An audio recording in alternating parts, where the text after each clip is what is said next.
What's something you wish your family would just admit already? At the family reunion, where everyone had been chattering about how we always do things together and how no one gets left out. They lined up the cousins and the aunts and the uncles and did this little ceremony with souvenir bags that had our names printed on tiny tags, and when they reached the end of the stack and people started digging into their candy and keychains and little inside jokes, I was standing there with my hands politely folded and a smile glued in place, because somehow my name had not made it onto anything, and no one looked shocked or embarrassed or even mildly confused. They just kept moving as if this was the most normal thing in the world and maybe I had chosen not to participate. While I stood there swallowing the same old slice of nothing and telling myself not to make a scene.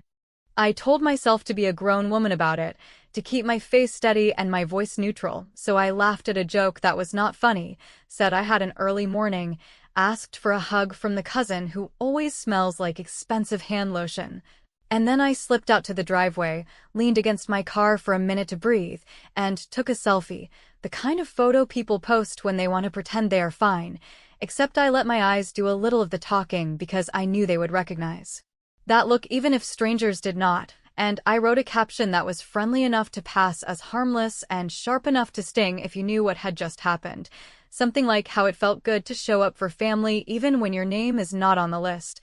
And I hit post because I needed the world beyond that house to witness that I existed. On the drive home, I kept replaying the moment the last bag was handed out and the aunt in charge blew right past me like I was air, and I kept hearing the cousin who always leads the prayer say how grateful we are for unity. And I kept thinking about how many times these people had looked past me and then later told me I was sensitive, and by the time I parked I had talked myself down from calling anyone. Because I have learned that calls turn into lectures and lectures turn into apologies that come with conditions, so I put the keys on the counter, sat on the arm of the couch because I could not commit to actually sitting down, and checked my phone, and there it was. A message from my cousin Megan with the kind of urgency that only shows up when the family image is involved. Mom is in tears. Why would you post that? I stared at the message and let the question hang in the air, because it was not a question at all, it was a command wearing a question mask, and I answered the way you answer when you want to draw out the truth. I said I was confused and asked which part had made her mom cry, since it was a picture of my face with a caption about being glad to see everyone, and I added that maybe the part that hurt was not the photo but the moment that happened before it, where my name was not on a single tag. And not a single person noticed enough to whisper, "Hey, we forgot her. Can someone fix that?" And I watched the typing bubble appear and vanish like someone pacing a hallway trying to find the right door. Megan came back with a paragraph about how I know her mom is sensitive and how I should have brought up any feelings privately because family matters belong in the family, and she said the post felt like an attack on people who have always supported me. Which was interesting given the history of skipped birthdays and silent graduations, and that year when I landed in the hospital, and not one person showed up, but they sent a card that arrived after I was already home, and for a second I almost took the post down to save myself the argument, because that is my reflex, to fold so no one has to bend. But then I remembered that every time I have folded they have called it grace, and every time I have asked for basic dignity they have called it drama. And I felt something in me sit up straight. I told Megan that my post did not mention a single name, that it did not drag anyone publicly, that it simply described how it feels to be treated like the chair in the corner that everyone uses and no one thinks. And I said if her mom was crying then maybe her mom should sit with why a simple picture of me at a family event felt like a threat, and I could practically hear the gasp on the other end of the phone even though it was a text, because I have never said that out loud to any of them. Not once, not ever, and it felt like pushing open a door I have kept bolted since I was a teenager. The group chat woke up in waves after that, a few cousins firing off cheerful little messages about how misunderstandings happen, and Uncle dropping in with a reminder that life is short. The aunt who runs everything sending a private text asking if we could talk woman to woman because she would hate for this to overshadow the beautiful day, and I realized they were not worried about my feelings, they were worried about the optics, because the post was already getting likes from people outside. The circle, people from church and work and the neighborhood, and the story they sell about being a model family does not survive even mild inspection, so suddenly my completely reasonable photo was a reputational emergency. I answered the aunt and said I would gladly talk when she was ready to speak plainly, and I asked if there was going to be an apology that did not include the phrase "if your feelings were hurt," and I sent that as calmly as I would confirm a haircut appointment. Then I went back to my feed and changed the post's audience from friends to friends of friends, not out of spite, but because the truth should not feel dangerous unless it is rubbing up against a lie, and in that small click I felt a release, a quiet, steady pulse of satisfaction that was not loud or cruel, just a reminder to myself that I am not waiting for permission to exist. Megan pinged again with a longer message about how I was blowing things out of proportion and how I was hurting people who had done nothing wrong, and she asked if I wanted to come over to her place to talk it out because her mom was really torn up. And I thought about how many times they have called my silence grace and my honesty cruelty, and how many times I have been asked to come over so they can fix the optics without fixing the behavior, and I told her I needed the night to think, which was true, but while I typed it I also opened a folder on my laptop that I never open, the one with the screenshots I saved over the years when I swore I would not keep receipts because I wanted to be the bigger person. And I scrolled through them and felt that steady pulse again because I saw patterns, not moments, and patterns are why change never happens unless someone is willing to be inconvenient. So when Megan asked again if I would please delete the post, I said I would consider it if they could name what exactly about it was untrue. And I told her kindly that if their discomfort came from recognition rather than defamation, then the solution was not deletion, it was reflection, and I signed off with a heartless little promise to sleep on it even though my decision was already made. Because sometimes the most effective move is the quiet one that ruins the script they were counting on. The script where I cave, apologize for existing, and mend the image for them while they keep the habits that broke me in the first place. And as the typing bubbles flickered and died, I took a breath, set my phone face down, and began drafting the next thing I knew would make them pay attention, because if a simple selfie could make the room cry, imagine what a careful truth could do tomorrow. By morning the polite storm had rolled in exactly the way I knew it would, with my phone buzzing in these steady waves of concerned check-ins that were really instructions, and voice messages pretending to be hugs that were actually warnings. And then the call I had been expecting from my aunt who runs the calendar and the menus and the narratives, who started with that soft voice she uses when she wants me to shrink, saying she hardly slept because she was so worried about me, and she hates that I felt left out, and of course it was an oversight because the shop only printed a certain number of bags and there were mix-ups with RSVPs, which was an interesting detail given that I had RSVP'd in one sentence 3 months ago and she had responded with a heart, so I asked her, very calmly, to help me understand which part of a confirmed response 3 months in advance translates to no bag and no mention and no attempt at a fix in the moment, and she sighed the way people sigh when the mask is slipping, then switched tactics and said she wished I had pulled her aside quietly because posting online makes family look bad, and we never want to invite outsiders into our private business. I told her I heard that, and I said I had been pulling her aside for years in other ways, like by making myself small at Thanksgiving when the toast somehow skipped my name, and by sending congratulations to cousins whose milestones were celebrated in group photos I was cropped out of because I arrived late after working a shift they never asked about, and by pretending I did not notice that the family fund paid for a nephew's sports trip but somehow could not swing a small loan when my car died, and I said it in one long breath that did not accuse so much as lay out a ledger, and she went quiet long enough for me to picture her pressing her fingers into her forehead. Then she said we should not dig up old things when today's problem could be easily solved if I just deleted the post and let her order me a special souvenir as a make-good because she values me, which sounded like the same old coupon for respect that only works if I keep shopping there. So I told her I would not be deleting a thing, not because I wanted to punish anyone, but because I was done rewriting my experience to fit their marketing brochure, and that I was actually planning to help by cleaning up the mess in the most charitable way possible, and before she could ask what that meant I said I had already drafted a follow-up that would give everyone a graceful exit. Something generous enough to look like peace and pointed enough to keep the record straight, and she said. That sounded ominous, and I said it was not ominous at all, it was kind, and I thanked her for the call and got off the line because nothing good was going to happen with her holding the script.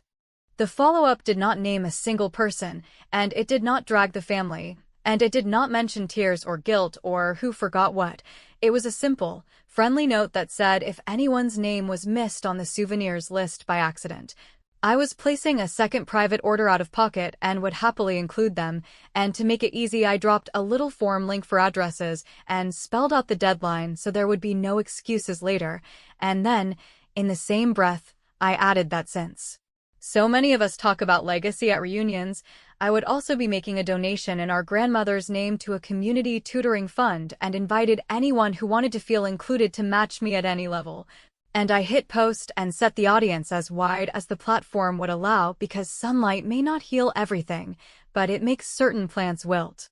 What happened next was not a fight, it was an algebra problem with variables solving themselves in public, because friends who were not at the reunion began chiming in with sweet comments about how thoughtful it was.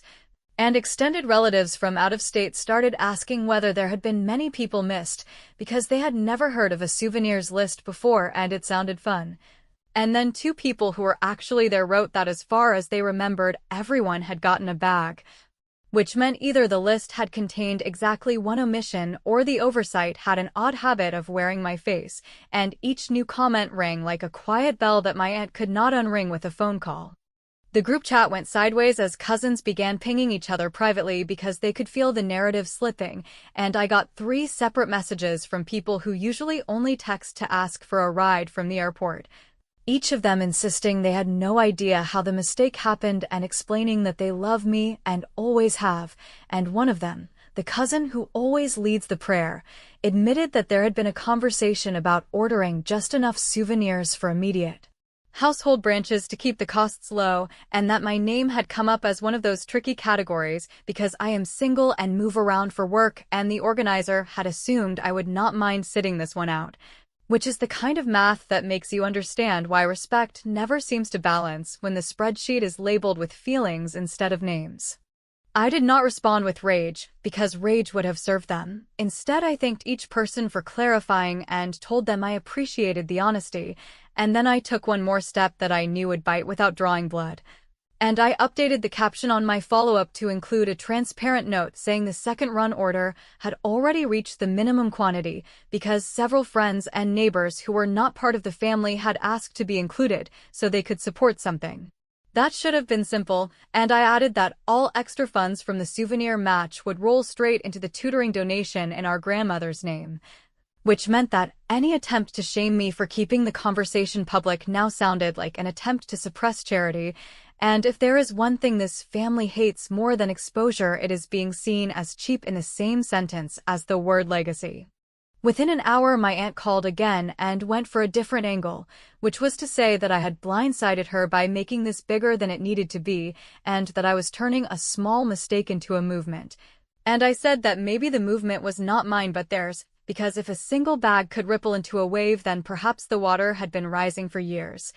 And I told her I would happily remove the form as soon as she posted her own note acknowledging that my name had been missed and that it mattered, not because I demanded a ritual, but because accountability is the only souvenir worth keeping. And she went silent long enough that I knew she was calculating how many relatives had already tapped the little heart and how many had pledged a tutoring match, and she said she needed time, and I told her to take all the time she wanted. Because the order window would close tomorrow and the donation tally would be public the day after, and when I ended the call I did not feel cruel or triumphant. I felt clear, and that clarity was its own small victory, especially when 2 cousins sent screenshots of the side chat where the organizer finally typed the sentence I had been waiting to see. The one that said she assumed I would not make a fuss because I never do, at which point I poured myself a glass of water and smiled, because the thing about being underestimated is that it makes the first clean strike land harder than anyone expects. And I had just watched it land.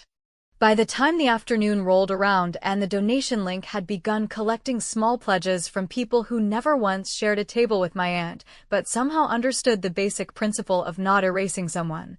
my messages had turned into a confession booth I did not ask to run, because cousins who usually spoke to me in performative warmth started reaching out in anxious fragments that accidentally completed each other.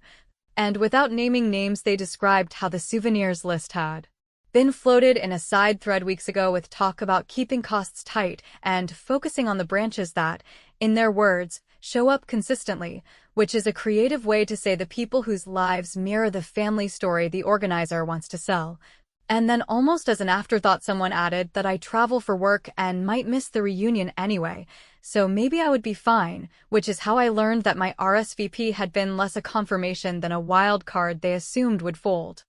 itself in half. And while I was still processing that, another message landed from a cousin who rarely defies anyone, saying she was tired of pretending, because when she suggested ordering one extra bag just in case,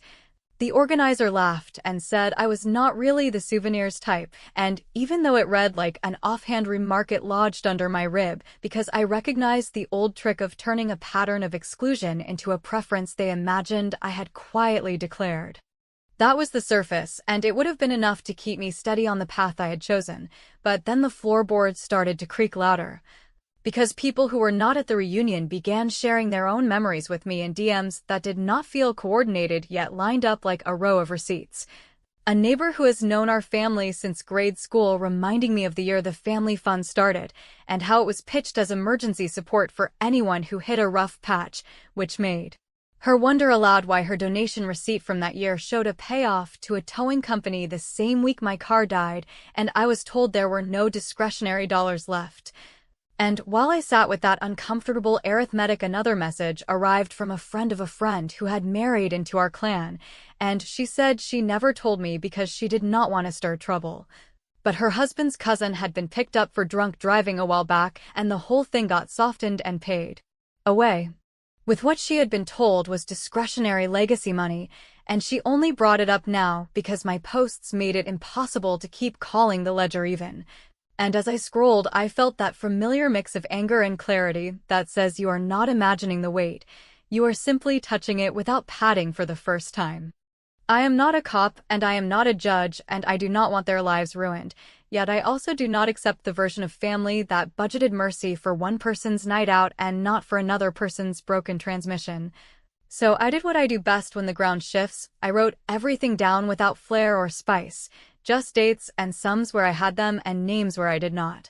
And I sat there looking at the column of decisions that had cast me as independent when they needed to save money and needy when they needed to show charity, and I understood with a new level of calm that reputation is their altar and money is the candle that stays lit on it, which meant my path forward did not require rage or fire, it required choreography. The kind of slow, deliberate steps that make the audience gasp, not because the dancer kicks higher than anyone else, but because every move pushes the story to an edge you did not see until you were already through it. The edge presented itself in the plainest way, through an email from the community tutoring program thanking me for the early pledges and asking if I wanted a donor wall caption on their public page, because they can link each name to a sentence about who inspired the gift, and I sat there reading the sentence twice, feeling how it would play inside my family's carefully managed image. A public page listing who stepped up for kids in our grandmother's name and who decided that anonymity or absence served them better, and I did not have to twist it or smear anyone to make it sting. I just had to accept the offer and set the defaults, so I wrote back and said yes to the donor wall, yes to names listed unless someone actively opts out, yes to a little blurb line that says in honor of the grandmother who believed in showing up for the child who feels invisible, and yes to a live tally that updates in real time, and once I hit send I felt the floor tilt a degree because I had not swung a hammer, but the structure adjusted anyway. I followed that with a post that stayed entirely in the realm of cheerful logistics while still pressing the bruise. A friendly update thanking early donors and sharing the public donor wall link with a note that said the page will display names by default to help celebrate the community, and that if anyone prefers to be anonymous, they can toggle that choice while submitting the gift, and I added that I would be highlighting, later in the week, a short list of memories submitted about our grandmother's habit of noticing the person no one else was noticing, and I invited people to send those stories through the same form, which meant anyone who wanted to look decent had an easy pathway, and anyone who wanted to stay quiet would have to own that choice in a space they do not control. And as I watched hearts and comments roll in from people with no stake in the family drama beyond being tired of watching favoritism dressed up as tradition, I knew I had found the precise lever. I was not naming villains, I was naming values, and values, when reflected back without their makeup on, will call themselves out. Predictably, my aunt called to accuse me of weaponizing charity, and I told her I was simply giving people the chance to do the thing they always claim is central to our identity, which is to honor our grandmother by showing up for children who are climbing without a hand at their back, and that the easiest way to avoid looking bad on a donor wall is to donate, and I said it so pleasantly she did not know where to set the anger. And when she warned that public tallies divide families, I reminded her gently that division was already present when a single person was pushed outside the souvenir circle and told to take the lesson quietly, and after a long pause she said she would take it to the organizers and circle back, which told me she heard the math and did not like the sum. Then, because every step needs a little twist to set the next step, I quietly sent a short, courteous message to the family group chat with a screenshot of the donor wall header and a link that worked perfectly without a login. And I thanked everyone in advance for honoring our grandmother's name this week, adding that I would be dropping the first set of collected memories on Friday, and that submissions would close Thursday night to make sure everything could be edited for clarity. And as the red receipts stacked and the room went silent in that special way silence happens when people are trapped between their pride and their public, I poured myself another glass of water, glanced at the folder of receipts I had organized into neat timelines, and decided to let the wall do its quiet, merciless work for a day before I moved the next piece into place, because if there is anything more satisfying than striking a nerve, it is creating the space where a nerve thrashes all by itself. While everyone watches, and that was revenge enough for today, while tomorrow waited with a sharper idea I had no intention of wasting. By the next morning, when the donor wall had settled into that steady rhythm of names appearing with little notes about why they cared, and when the tally had crept past the point where anyone could dismiss it as a passing mood,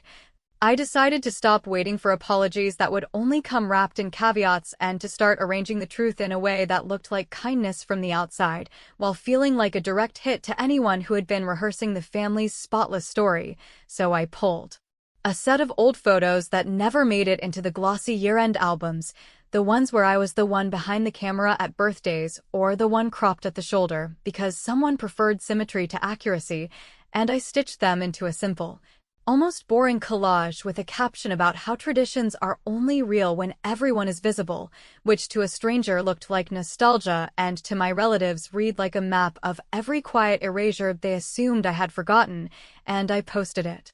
alongside a cheerful reminder that the donor wall lists names by default because celebration should be specific. What followed did not look dramatic on the surface because I kept the tone relentlessly polite, but beneath that varnish the floorboards began to pry themselves up.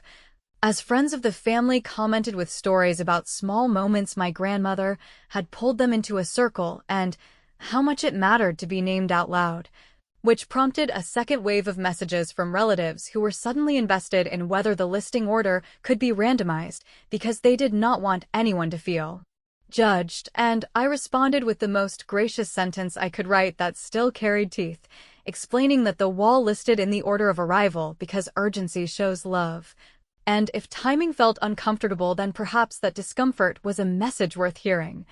And while I was writing that, my phone vibrated with a new thread where two cousins were arguing over whether the souvenirs list had been meant as immediate family only or immediate family plus the people who do not make waves. And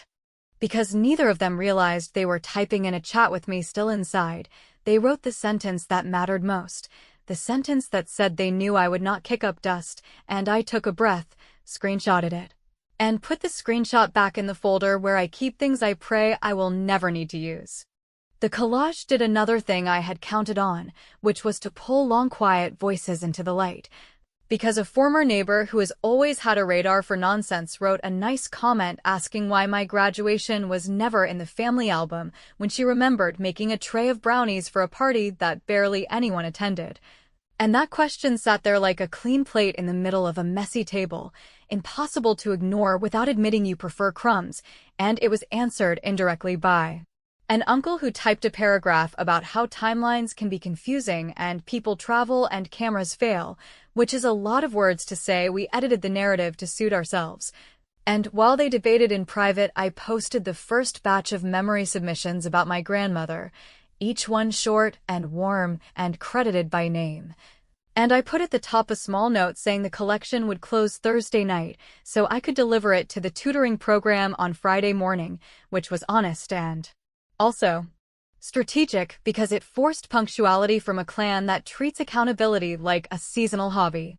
Since revenge is most satisfying when it masquerades as community service, I added one more layer that looked neutral and was anything but, announcing that a portion of the raised funds would create a small annual award in my grandmother's name for the student who mentors other students, and that the list of founding contributors would live on a page the program maintains, editable only by them. Which meant I was not threatening anyone or controlling the narrative. I was simply building a durable plaque where absence would be recorded with the same permanence as presence, and in the hour after that post I received 3 separate calls from relatives who had been planning to donate tonight and wanted to make sure their names would appear on the founding list even if the payment cleared in the morning, which told me I had hit the exact nerve I was aiming for. The one that turns image management into a frantic sprint with receipts. The family group chat, which had been tepid and managerial all week, finally cracked open into something raw, because once the word plaque was mentioned, the people most invested in our brand began accusing each other of making us look cheap.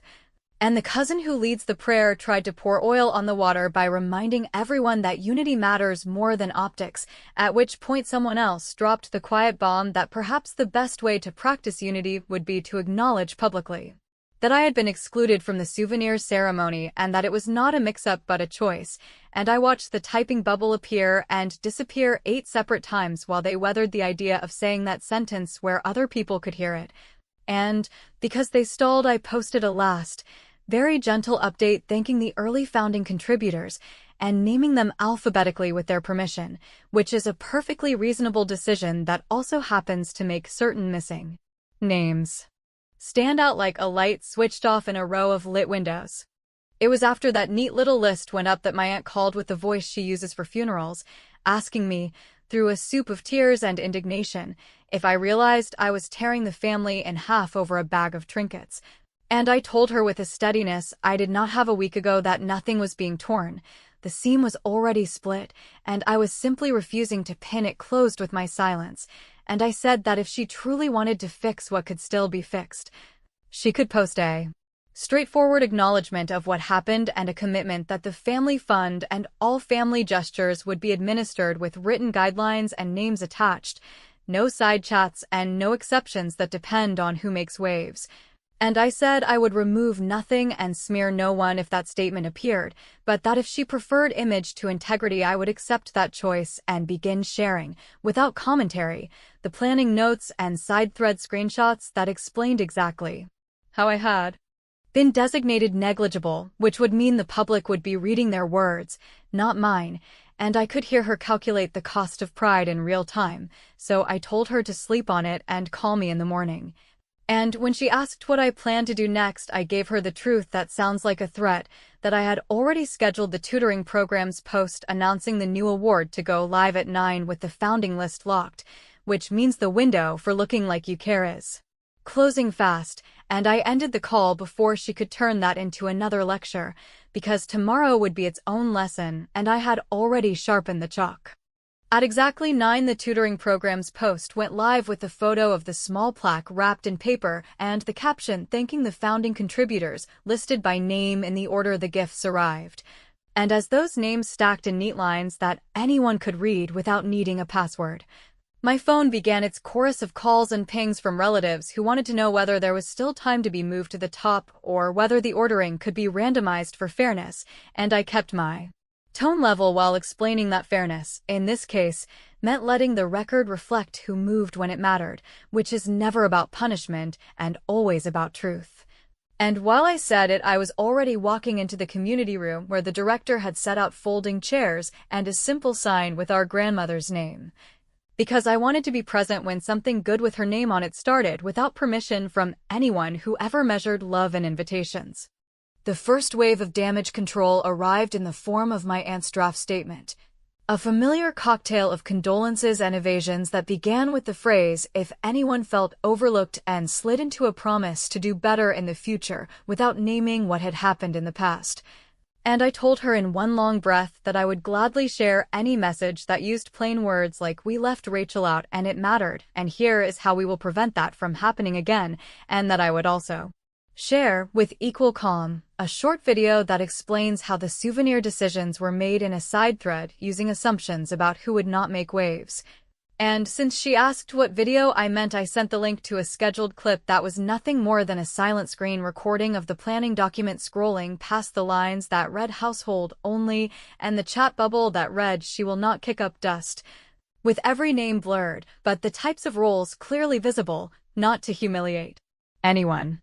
but to make the point that oversights are not accidents when they are written down, and I gave her an hour to decide between a statement that said the thing or a silence that admitted it by default.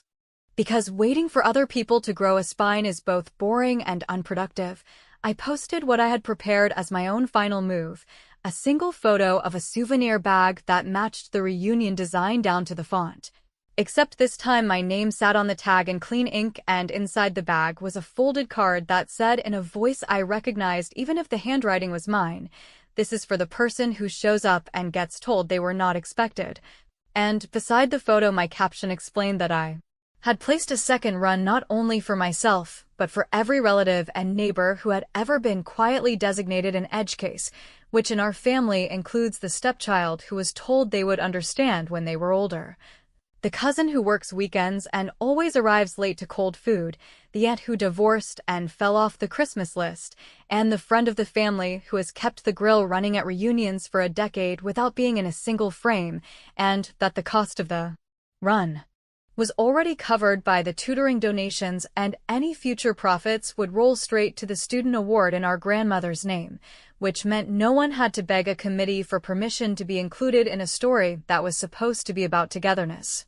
It landed the way I hoped, which is to say that strangers saw kindness, overlooked people saw a door opening, and the relatives who had written me in pencil saw indelible ink. And while that rippled, I walked to the microphone they had set up for the small unveiling and kept my words simple enough to fit in the ears of anyone who had ever been told they were extra, saying that our grandmother used to whisper "make room" when someone hovered at the edge of a circle, and that this award would do exactly that for students who make room for others. And when I stepped back, the director smiled at me with the kind of gratitude that is not about performance,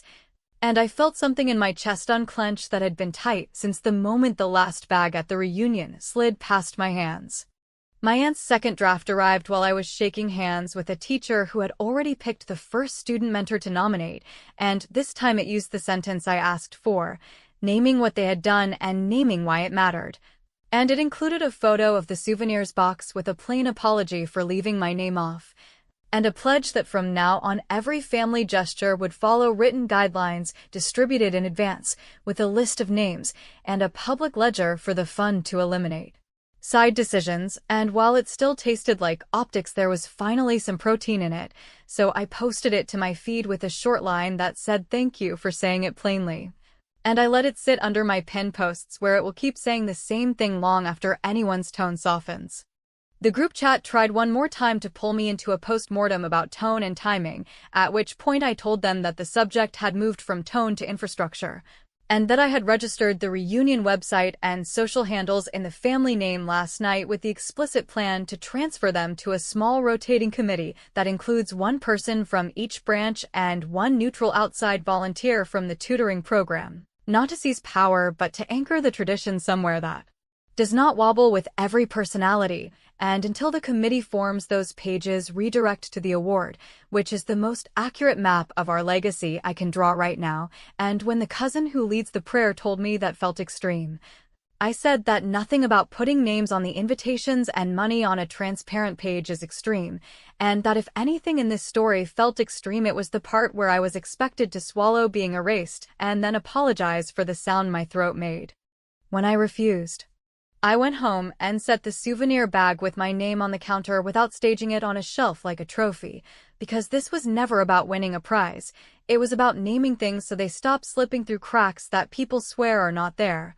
And as notifications kept buzzing with small donations and larger messages from overlooked people who said they felt seen, I opened the folder on my laptop with the screenshots and moved it to an archive with a note that said use only if they forget, because I believe in memory more than punishment and in boundaries more than war. And when my phone lit up with a final text from my aunt that read thank you for pushing us even though it hurt, I let myself breathe all the way down. Not because everything was healed or everyone had learned their lesson, but because the balance had shifted to a place where I did not have to ask for a chair. I could pull one out and sit, and the next time someone tried to hand out souvenirs while skipping the